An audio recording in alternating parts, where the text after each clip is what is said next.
மதுரை மேற்கு சட்டமன்ற தொகுதியில் விவசாயி சின்னத்தில் அண்ணன் சீமான் அவர்களால் களமிறக்கப்பட்டிருக்கிற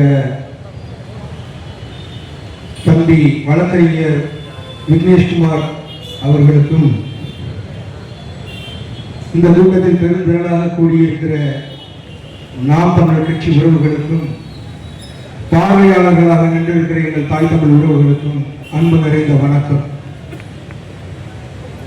அறிவார்ந்த பெருமக்களே, நமது உன்னத்தியர்கள், மாமேதைகள், பேரறிஞர்கள் எல்லோரும் அரசியல் என்றால் என்ன, அது எப்படி இருக்க வேண்டும் என்று நமக்கு சொல்லி வைத்து சென்றிருக்கிறார்கள்.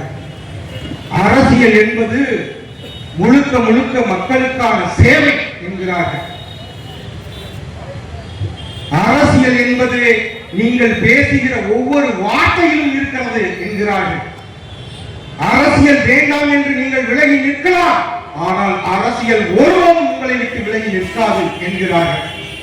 நீங்கள் ஒருவேளை அரசியலை விட்டு விலகி நின்றால் யாரை வெறுக்கிறீர்களோ அருவருக்கிறீர்களோ அவர்களின் ஆட்சியின் கீழே வாழ நேரிடும் என்கிறார்கள். அரசியல் என்பது மக்களின் மீது அதிகாரம் செலுத்துகிற விவகாரம் அல்ல, அது மக்களுக்காக ஆற்றப்படுகிற சேவை என்கிறார்கள். அதையேதான் அன்பிற்கினிய சொந்தங்களே, எங்களுடைய அண்ணன் சீமான் சொல்கிறார், அரசியல் என்பது அனைத்து உயிர்களுக்குமான தேவையும் அதை நிறைவு செய்கிற சேவையும் தான் அரசியல் என்கிறார்கள். நீங்கள் சிந்தித்து பாருங்கள் பெருமக்களே, தமிழ்நாட்டு மண்ணில் அரசியல் அப்படித்தான் இருக்கிறதா? நீங்கள் சிந்தித்து பாருங்கள். நாம் யாருடைய ஆட்சியின் கீழே வாழ்ந்த மக்கள் உங்களுக்கு தெரியுமா? ராஜராஜ சோழன் மூன்றாவது மிகப்பெரிய பேரரசை உலக அளவில் நிறுவினான். அவன் ஆட்சியின் கீழே வாழ்ந்தோம், நமக்கு பெருமை. தமிழை படித்ததற்காக ஆடிய படைகள் தான் பாண்டிய நெடுஞ்செழியன், அவனுடைய ஆட்சியின் கீழே வாழ்ந்தோம், நமக்கு பெருமை. தமிழை படித்து தமிழை அவமதித்ததற்காக இமயமலை சென்று கனகவிசையின் தலையிலே கண்ணெடுத்துக் கொண்டு வந்து நமது பாட்டி கண்ணகிக்கு கோயில் எழுப்பினான் இமயவரமன் நெடுஞ்சேரலான். அவன் ஆட்சியிலே வாழ்ந்தோம், நமக்கு பெருமை. ஆனால் அருமை பெருமக்களே, இன்று நம்மையும் ஒருவர் ஆண்டு கொண்டிருக்கிறார். ஒரு அம்மா வந்து தன் குழந்தைக்கு பெயரிட சொல்கிறது, என் குழந்தைக்கான பெயரை நீங்கள் சூட்டுங்கள் என்று. அவர் நம்முடைய முதலமைச்சர் சூட்டுகிறார். என்ன பெயரு? என்ன? ஜலாலுதீன் மகனுக்கு ஜெயகடா என்று பெயரை சூட்டுகிறார். அறிவார்ந்த பெருமக்களே, தமிழ் மொழி, சீன மொழி, உலக மொழிகளின் அகராதிகளை இன்னும் தேடிக் கொண்டிருக்கிறார்கள் ஜெயகடாவுக்கு அர்த்தத்தை. எப்பேற்பட்ட முதலமைச்சர் ஆட்சியில் வாழ்கிறோம், எவ்வளவு வெற்றிக்குரிய மக்கள் தான். ஒரு கூட்டம், அந்த கூட்டத்திலே குறை கேட்பு கூட்டத்திலே ஐயா ஸ்டாலின் அவர்கள் குறை தீர்ப்பதற்காக ஒவ்வொருவருக்கும் கேள்வி கேட்கிறார். ஒரு அம்மா எந்திரிச்சு, ஐயா ரொம்ப நாளா என் கணவரை காணும், காலமான காணும், அதை கண்டுபிடிச்சு கொடுங்க. ஐயா ஸ்டாலின் அவர்களுக்கு என்ன கேட்டுச்சுன்னு தெரியல, உங்க கணவரை நான் கண்டுபிடிச்சு தர்றேன், கவலைப்படாதீங்க. எப்பேற்பட்ட முதலமைச்சரின் கீழே நம்ம ஆட்சியிலே வாழ்ந்த எவ்வளவு பெருமைக்குரிய மக்கள். இப்படி எண்ணற்ற பெருமைகளை நமக்கு ஊட்டியவர், நம்மை பெருமைப்படுத்திக் கொண்டிருப்பவர் ஐயா ஸ்டாலின். அந்த ஸ்டாலின் ஆட்சியின் கீழே நாம் வாழ்கிறோம் என்றால், அறிவார்ந்த பெருமக்களே, ராஜராஜ சோழன் இங்கே, பாண்டிய நெடுஞ்செழியன் இங்கே, இமயவரம்பன் நெடுஞ்சாரலாதன் இங்கே, நம்ம ஐயா ஸ்டாலின் இங்கே. அப்ப இந்த மக்களுக்கு அரசியல் என்பதே வாக்குக்கு பணம். எந்த தவறை வேண்டுமானாலும் நாம் செய்துவிடலாம். இவர்களுக்கு 500 ரூபாயை தூக்கி போட்டால் வாளை ஆட்டிக்கொண்டு நமக்கு ஓட்டு போடுவார்கள் என்கிற சிந்தனை, இந்த கேடுவிட்ட சிந்தனையில் தான் இவர்கள் ஆட்சி அதிகாரம் தொடர்ந்து கொண்டே இருக்கு. அறிவார்ந்த பெருமக்களே, 5000 ஆண்டுகால தொடர்ச்சியாக இயங்குகிற ஒரு நகரம் மதுரை. இந்த மதுரைக்கு பெருமை சேர்த்த திராவிட மாடல் மதுரை நம்பர் 1 குப்பை மாநகரம் என்ற பெருமையை சேர்த்தது. இது எவ்வளவு பெரிய கொடுமை! 5000 ஆண்டுகால தொடர்ச்சியாக செயல்பாட்டில் இருக்கிற ஒரு நகரத்துக்கு பெருமை தேடி தந்திருக்கிறது இந்த திராவிட மாடல் அரசு. இந்த மண்ணில் எம்பியாக எம்எல்ஏவாக ஆன இந்த திராவிட தேசிய கட்சிகளோட இவங்களுடைய பொறுப்பு தான். இந்த மாநகர் இவ்வளவு குப்பை மேலானதற்கு காரணம் இவர்கள் தான். மக்களை எப்படி இவர்கள் அரசியல்மயப்படுத்தி வச்சிருக்கிறார்கள், எப்படி அரசியல்படுத்தி வச்சிருக்காங்க? பொங்கலுக்கு 700 கோடி, தீபாவளிக்கு டார்கெட் 200 கோடி, 800 கோடி அருமை பெருமக்களை குடித்து கொட்டி தருகிறான் தமிழன். அதில் முதலிடம் மதுரை, டாஸ்மாக் முதலிடம் மதுரை. இந்த நிலையில் நம்மை நிறுத்தி வைத்திருக்கிற இவர்கள் நமக்கான ஆட்சியாளர்களா என்பதை நீங்கள் சிந்தித்து பார்க்கணும். அறிவார்ந்த பெருமக்களை வரலாற்றை தேடுங்கள். திமுக தொடங்கப்பட்டதின் நோக்கம் என்ன? யாராவது ஒரு உடன்பாட்டு என்ன சொல்லுங்க. திமுக எதற்கு தொடங்கப்பட்டுச்சு உங்களுக்கு தெரியுமா? அன்றைக்கு அண்ணாதுரை அவர்கள், பெரியார் அவர்கள் செய்த பொருளா திருமணத்தால் முரண்பட்டு கேள்வி கேட்கிறார். அந்த முரண்பாட்டினால் உங்களால் எழுந்து செயல்பட முடியாது, எங்களுக்கான அமைப்பை தொடங்குகிறோம் என்று திராவிட முன்னேற்ற கழகத்தை தொடங்கினார்கள். இவங்க ஒன்றும் மக்கள் சேவைக்காகவோ மக்களின் மீட்சிக்காகவோ திமுக தொடங்கப்படல. பெரியார் அவர்கள் செய்த முரண்பட்ட அந்த பொருளா திருமணத்தின் காரணமாக உருவான கட்சி திமுக. ஐயா எம்ஜிஆர் அவர்கள் அதிமுக தொடர்ந்து எதிர்த்து தொடர்ந்தாங்க. தமிழ்நாட்டு மக்களுக்கெல்லாம் சேவை செஞ்சு நம்ம இந்த மக்களை உயர்த்தணும் தொடங்கினாங்களா? இல்ல. ஐயா கருணாநிதி அவர்கள் கட்சி பணத்தை கையாளம் செய்கிறார் என்று கேள்விப்படுறாரு. கணக்கு கேட்கிறாரு. என்னிடமே கணக்கு கேட்கிறேன் கட்சி விட்டு நீக்கிறாரு. அதிமுக என்கிற ஒரு கட்சி திறக்குது. அவர்கள் மக்கள் சேவைக்காக கட்சி தொடங்குறாங்களா? இல்ல. அதன் பிறகாக நம் சமகாலத்தில் தொடங்கிய கட்சி மதிமுக. மதிமுக கட்சி ஏன் தொடங்கப்பட்டுச்சு? ஐயா வைகோ அவர்கள் நிறைய நடந்து தமிழர்களின் மீட்சிக்காக நடக்கிறதா போராடுறதா? இல்ல.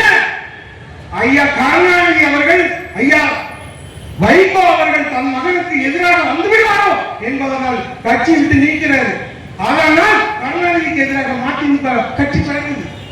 ஐயா விஜயகாந்த் அவர்கள் தேமுதிக கட்சி தொடங்கினார். எதுக்கு? தமிழ்நாட்டு மக்கள் மேன்மைகளை செய்யவா? இல்ல. அவர் மண்டலத்தை இடித்தார்கள் திமுக. அதை எதிர்த்து தேமுதிக என்ற கட்சி உருவானது. அதன் பிறகு ஐயா கமலஹாசன் அவரது கட்சி தொடங்கினாரு. விஸ்வரூபம் படத்தை ஓயவில்லை ஜெயலலிதா. நான் வேற நாளைக்கு போவேன்னு சொல்லிட்டு தேர்தல் அரசுக்கு வந்தேன். அவரும் தனி மனித ஈகோவா கட்சி தொடங்கினாரே ஒழிய இந்த மக்களுக்கான சேவை செய்கிற கட்சி தொடங்கல. அதன் பிறகாக அருமை பெருமக்களே, இன்றைக்கு ஒருத்தர் கட்சி தொடங்கி இருக்கிறார். அவர் எதற்காக கட்சி தொடங்கி இருக்கிறார்? இந்த மக்களின் மேன்மைக்காக மீட்சிக்காக இந்த நிலத்தின் வளத்தை காப்பதற்காக கட்சி தொடங்கி இருக்கிறார். இல்ல. சர்க்கார் படத்தையும் தாய்வா படத்தையும் ஓரளவு தடுத்தா அந்த தனி மனித ஈகோவா கட்சி தொடங்கி வந்து நிற்கிறார்.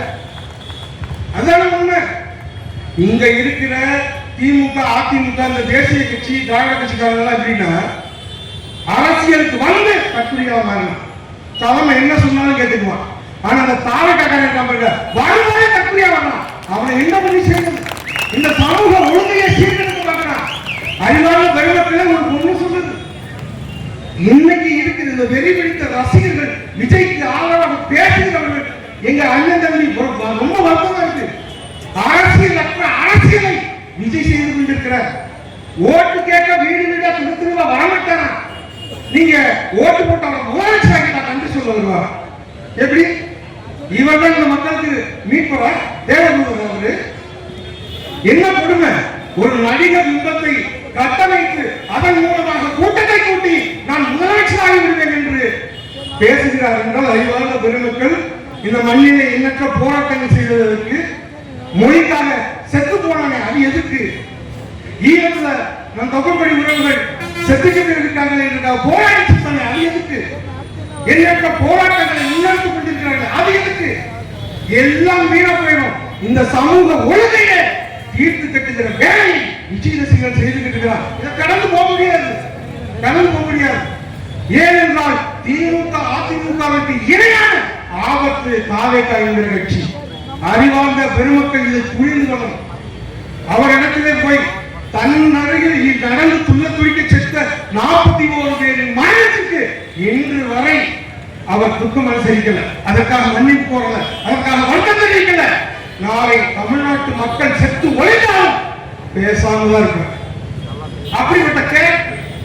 அப்படிப்பட்ட இடத்துல அறிவார்ந்த பெருமக்களே, இந்திய வரலாற்றில் தமிழ்நாட்டின் நிலப்பரப்பில் ஒரே ஒரு கட்சி தான் இந்த மண்ணிற்காக மக்களுக்காகவும் தோன்றியது.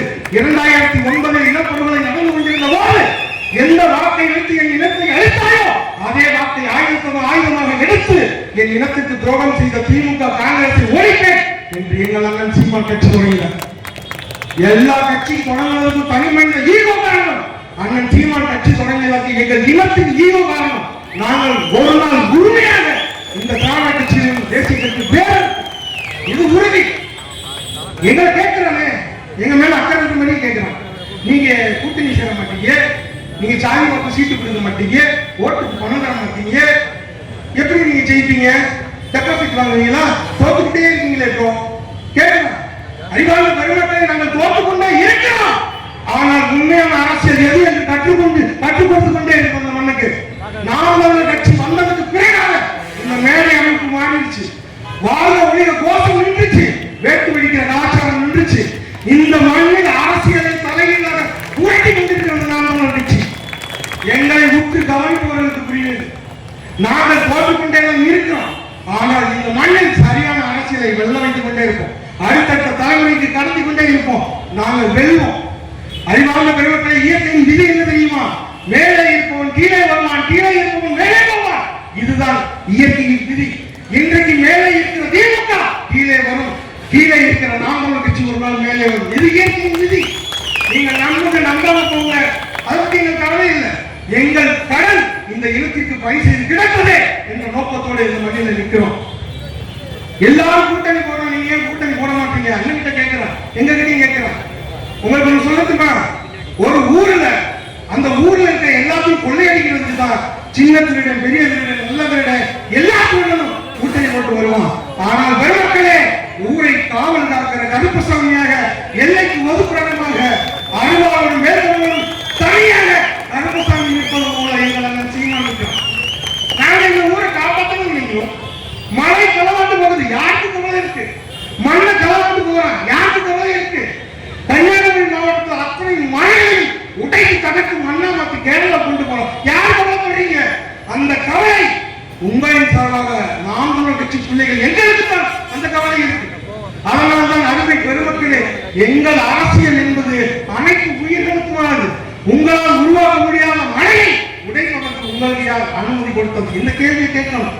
உங்களால் உருவாக்க முடியாத ஆற்று மணலை நீங்கள் அள்ளி விற்பதை எப்படி பொறுத்து கொண்டிருக்கிறீர்கள்? இந்த கேள்வியை கேட்கணும்.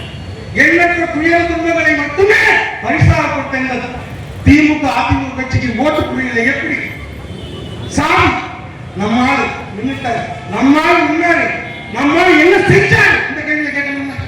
நம்மால் என்னதுக்காக ஓட்டு போட்டீங்க, நம்மால் என்ன செஞ்சு கிழிச்சார்? கேள்வி கேட்கணும். ஏன் கேட்கறது இல்ல? உண்மையில் நேர்மையாக இருக்கிற உங்கள் பிள்ளைகள் வந்து நிற்கும் போது எங்களை நீங்கள் உதாசீனப்படுத்துவதுதான் காலத்தின் பெரும் துயரம். அறிவார்ந்த பெருமக்கள், நீங்கள் இதை விலகிக் கொள்ளணும். நான் உங்களிடத்தில் சொல்வது ஒன்றுதான், தேர்தல் நாள் வரும், தேர்தல் நாள் என்று வாக்குச்சாவடிக்குள் சொல்லுங்கள். அந்த வாக்குச்சாவடி எந்திரத்தை பாருங்கள். அதிலே என் அருமை தம்பி வழக்கறிஞர் விக்னேஸ்குமார் அவருடைய பெயர் இருக்கும். அதன் அருகிலேயே அவருடைய நிலப்படம், புகைப்படம் இருக்கும். அதற்கு அருகிலேயே ஒரு பொத்தான் இருக்கும். பெருமக்களே, அந்த பொத்தானை ஒரு முறை அழுத்துங்கள். அழுத்தும் போது உறுதியாக சொல்லிக் கொள்ளுங்கள், இந்த மண்ணில் தேசிய கட்சிகளுக்கு சுடுகாடு, திராவிட கட்சிகளுக்கு திருவோடு, நாம் தமிழர் கட்சிக்கு மட்டும்தான் தமிழ்நாடு என்று சொல்லிக்கொண்டே அழுத்துங்கள். நீங்கள் கொடுக்கிற அந்த அழுத்தம் தான் தமிழ்நாட்டு அரசியலையை புரட்டி கூட இருக்கிறது. அறிவார்ந்த பெருமக்களே, உங்கள் வாக்கு ஒவ்வொன்றும் தமிழனின் இனம் காக்கும் என்பதை புரிந்து கொண்டு நீங்கள் இந்த தேர்தலை அணுகுங்கள். நன்றி, வணக்கம். நாம் தமிழர்.